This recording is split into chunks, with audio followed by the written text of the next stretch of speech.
नमस्कार, बहुत स्वागत है आपका। मैं हूं आपके साथ प्रेरणा मिश्रा और आप देख रहे हैं खबर अपने एमपी की। शुरुआत करेंगे मध्य प्रदेश में सौरभ शर्मा के मामले में उप नेता प्रतिपक्ष हेमंत कटारे ने प्रेस कॉन्फ्रेंस की और पूर्व मंत्री भूपेंद्र सिंह पर गंभीर आरोप लगाए हैं। हेमंत कटारे ने कहा कि सौरभ शर्मा को जन्म देने वाले भूपेंद्र सिंह ही हैं।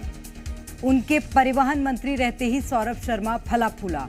हेमंत कटारे का आरोप है कि आरोपी सौरभ शर्मा मालथौन नाके पर लंबे समय तक तैनात रहा, जो कि भूपेंद्र सिंह की गृह विधानसभा क्षेत्र है, और राजेंद्र सेंगर के जरिए भूपेंद्र सिंह का लेन देन होता था। हेमंत कटारे ने कहा कि भूपेंद्र सिंह 10 करोड़ की मानहानि नोटिस खेलना बंद करें।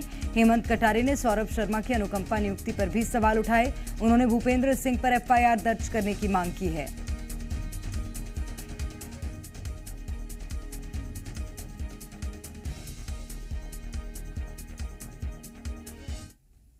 भूपेंद्र सिंह जी के ऊपर एफआईआर दर्ज होनी चाहिए। उनके जो पीए ओएसडी हैं, जो ट्रांसपोर्ट के वरिष्ठतम अधिकारी हैं, जो उनके पीए थे, जो सत्यप्रकाश, इन सबके ऊपर एक एफआईआर दर्ज होनी चाहिए।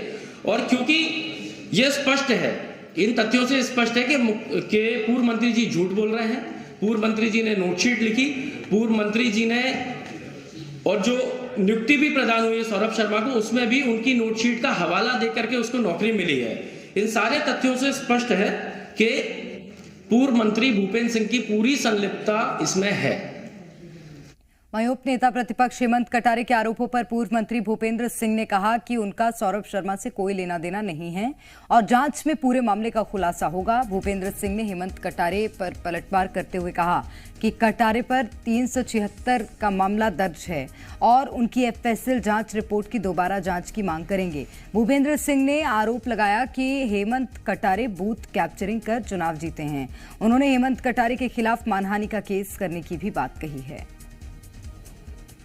सौरभ शर्मा के यहाँ से जो भी सोना वगैरह या जो भी पकड़ा गया है, इस संबंध में हेमंत कटारे जी ने कहा है कि सौरभ शर्मा की नियुक्ति मेरे द्वारा हुई थी या मैंने अनुशंसा की थी, ये पूरी तरह से असत्य है।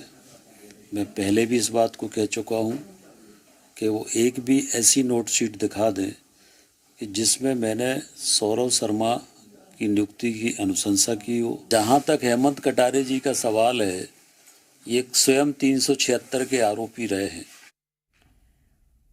वहीं पीसीसी चीफ जीतू पटवारी ने मंत्री गोविंद सिंह राजपूत पर गंभीर आरोप लगाए हैं। उन्होंने कहा कि राजपूत और उनके परिवार में से जुड़े छापों में कई चौंकाने वाले खुलासे हुए हैं। पटवारी ने आरोप लगाया कि जंगल में सोने के बिस्किट मिल रहे हैं। उन्होंने कहा कि गोविंद सिंह राजपूत के तार भ्रष्टाचार से जुड़े हैं। अगर सही तरीके से जांच हो, पूरा मंत्रिमंडल जेल की सलाखों के पीछे होगा। गोविंद राजपूत तो बाहर रह ही नहीं सकता। फिर गोविंद राजपूत ने 100 बीघे जमीन 100 करोड़ से ज्यादा की दान ले ली, वापस कर दी। कहाँ से आया था पता नहीं चला। फिर गोविंद राजपूत, ये सोना सौरभ शर्मा के तार गोविंद राजपूत से जुड़ रहे हैं, परिवहन विभाग से जुड़ रहे हैं। आखिर गोविंद राजपूत बाहर कैसे घूम सकता है? वो तो अभी तक जेल में होना था। और भ्रष्टाचार के मुद्दे पर बीजेपी ने कांग्रेस पर हमला बोला है। बीजेपी प्रवक्ता ने कहा कि बीजेपी हमेशा जीरो टॉलरेंस की नीति पर काम करती है, जबकि कांग्रेस भ्रष्टाचारी और आतंकियों का साथ देती है।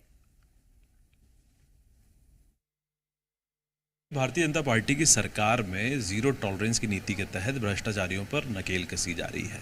किसी भी प्रकार के घोटाले और भ्रष्टाचार को मध्य प्रदेश में बर्दाश्त नहीं किया जाएगा। हर भ्रष्टाचारी, हर आतंकी के पीछे यदि दर्द छुपा है तो कांग्रेसियों का दर्द छुपा है। जैसे ही कार्रवाई होगी तो फिर नए आरोप लगाने लगेंगे। अरे हमारी सरकार नहीं तो गिरफ्तारी करने की दिशा में आगे बढ़े हैं। इस प्रकार के भ्रष्टाचार पर अंकुश कौन लगा रहा? हमारी सरकार। आपकी सरकारों में जहां जिन राज्यों में आपकी सरकार है, एक भी जगह इस प्रकार की कार्रवाई हो तो आप बताएं। आप जब दशकों तक देश की सरकारों में रहे, कभी भ्रष्टाचारियों पर नकल कसी? और ज्यादा जानकारी के साथ दीपक द्विवेदी हमारे संवाददाता इस वक्त सीधे हमारे साथ जुड़ गए हैं। दीपक, सौरभ शर्मा का मामला निकलकर सामने आया है और अब मध्य प्रदेश की सियासत में आर पार देखने मिल रहा है। दोनों पार्टियां एक दूसरे पर निशाना साध रही हैं, क्या जानकारी? जी मैं बता दूं कि सौरभ शर्मा की गिरफ्तारी सबसे बड़ा प्रश्न बना हुआ है और जब तक सौरभ शर्मा की गिरफ्तारी नहीं होती और पूछताछ नहीं हो जाती सौरभ शर्मा कि तब तक इसी तरीके से सियासी पारा लगातार मध्य प्रदेश में बना रहेगा। लगातार उपनेता प्रतिपक्ष हेमंत कटारे सौरभ शर्मा के नए नए सिगूफे लेके सामने आ रहे हैं और लगातार जो मध्य प्रदेश के पूर्व मंत्री हो चाहे वर्तमान मंत्री, उनके ऊपर आरोप भी लगाते हुए नजर आ रहे हैं। उन्होंने आज जो पूर्व मंत्री रहे तत्कालीन जो परिवहन मंत्री भूपेंद्र सिंह है उनके ऊपर बड़े आरोप लगाए। उन्होंने अलग अलग जगहों पर सौरभ शर्मा की जो नियुक्ति है चेक पोस्ट पर उसको वहां पर रखने के आरोप लगाए हैं उनके कार्यकाल के दौरान। इसके अलावा उनके जो ड्यूटी अनुकंपा नियुक्ति है उसको लेकर, नोटशीट को लेकर आरोप लगाए हैं। तो वहीं पूर्व मंत्री भी हेमंत कटारे को घेरते हुए नजर आए, उनके पुराने मामले वो भी खोदते हुए नजर आए। उन्होंने कहा है कि उनके पुराने मामले को लेकर मैं फिर एफएसएल की जांच की मांग करूंगा, उनके ऊपर मानहानि का केस दर्ज करूंगा। और हेमंत कटारे जो इस पूरे मामले को लगातार उठा रहे हैं, आरोप प्रत्यारोप कर रहे हैं, वो मैनेज होकर कर रहे हैं, वो असली आरोपियों को बचाना चाहते हैं। तो तमाम एक दूसरे पर आरोप लगाते हुए नजर आए हैं। वहीं मंत्री गोविंद सिंह राजपूत भी इस पूरे केस में लपेटे में नजर आ रहे हैं और पीसीसी चीफ जीतू पटवारी ने जमीन घोटाले को लेकर उनको भी घेरा है। और बीजेपी लगातार अब इनके जो आरोप आ रहे हैं कांग्रेस के सामने उसका बचाव करते हुए, पलटवार करते हुए नजर आ रहे हैं। उनका बीजेपी प्रवक्ताओं का भी साफ तौर पर यही कहना है कि हम जीरो टॉलरेंस की नीति पर काम करते हैं और जब भी कोई कार्रवाई होती है तो कांग्रेस इसी तरीके से आरोप लगाती हुई नजर आती है। पर यह पूरा सियासी पारा अपने आप में चल ही रहा है। पर सबसे बड़ा प्रश्न है कि 28 दिन से सौरभ शर्मा और उसकी पत्नी कहां गायब है, कब इनकी गिरफ्तारी होगी और जांच एजेंसियां अब इस पूरे मामले में अब क्या कर रही है और कितने बड़े खानाबदोश इस पूरे मामले में निकलकर सामने आते हैं। निश्चित रूप से, और अभी तक इसकी कोई जानकारी नहीं है कि आखिर सौरभ शर्मा है कहां जिसने पूरे मध्य प्रदेश की सियासत में भूचाल लाकर रख दिया है। दीपक, एक और सवाल मैं आपसे लूंगी, सौरभ शर्मा की खोजबीन के लिए कहां कहां पुलिस ने अपनी ओर से कार्रवाई करना शुरू किया है, बताइएगा। जी मैं बता दूं कि सौरभ शर्मा की खोजबीन के लिए पूरे विदेश को लेकर लुकआउट नोटिस जारी कर दिया। यदि सौरभ शर्मा कहीं भी मूवमेंट करता है और एयरपोर्ट पे पाया जाता है तो सारी केंद्रीय एजेंसियां, चाहे आईबी हो चाहे रॉ हो, तमाम केंद्रीय एजेंसियां उसकी खोजबीन में लगी हुई है।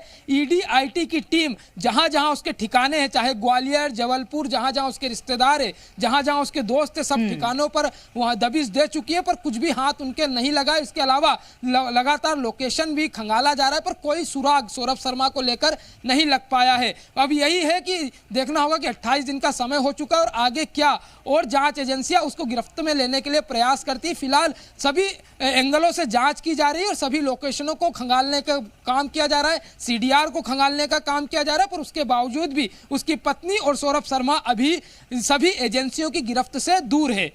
बिल्कुल, और इसके लिए पुलिस अब इंटरनेशनली भी तलाश शुरू कर चुकी है। बहुत शुक्रिया आपका तमाम जानकारी के लिए।